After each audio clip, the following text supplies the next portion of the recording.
Remarkable women from across the country I'm just a survivor that's not going to give up. help shine the light on their incredible stories. I didn't survive to sit on my story. 125 trailblazers will be honored and could win $25,000 for the nonprofit of their choice, plus a trip of a lifetime. This doesn't happen in my life very often.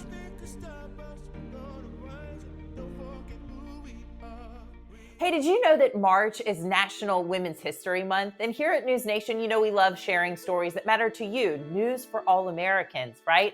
Well, today we are sharing an inspirational story. It's part of our Remarkable Women initiative. Well, joining us now is Judy Bode. She is a 4-time cancer survivor, as well as heart transplant survivor, and the creator of the nonprofit My Heart, Your Hands. Judy, thank you so much for joining us. You're welcome. It's my pleasure to be here with you. Tell me a little bit about your inspiration to create My Heart, Your Hands. My Heart, Your Hands goes back a very long ways because my story of cancer started when I was 10 years old.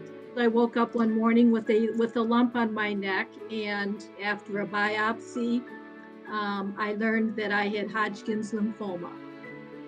And back in 1970, no one survived Hodgkin's lymphoma. And I'm 64.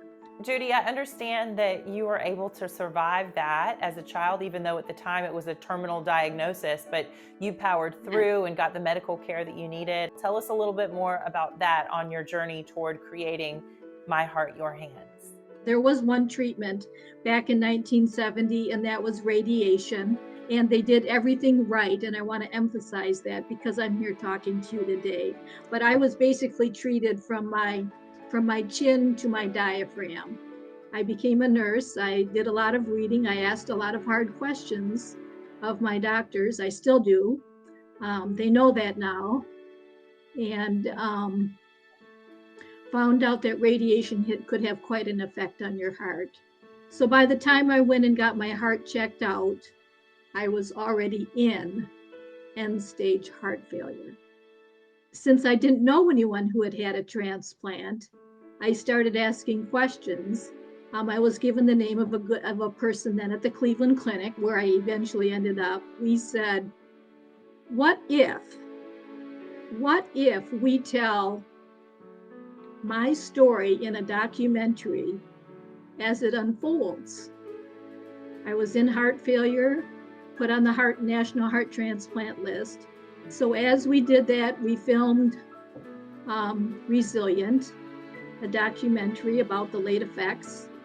And it is at that time also that we started My Heart, Your Hands.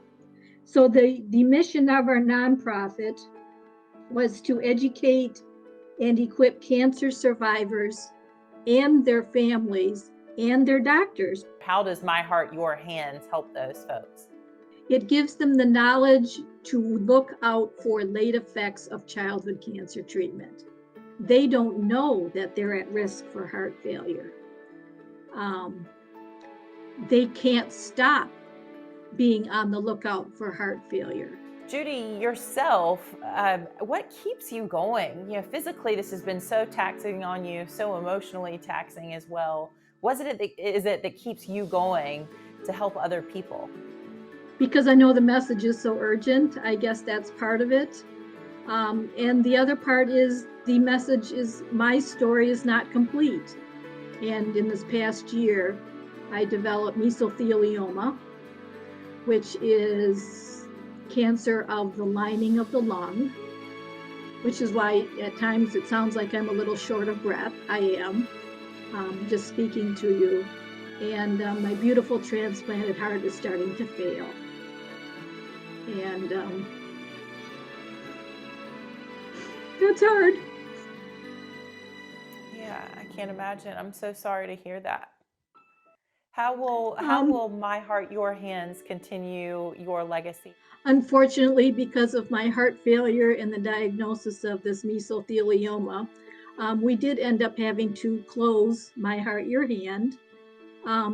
But the good news, even though we did have to close, is all the money that we raised, thousands and thousands of dollars. And our goal was always to raise money so that we could fund cancer childhood late effects research. And that is exactly what we did.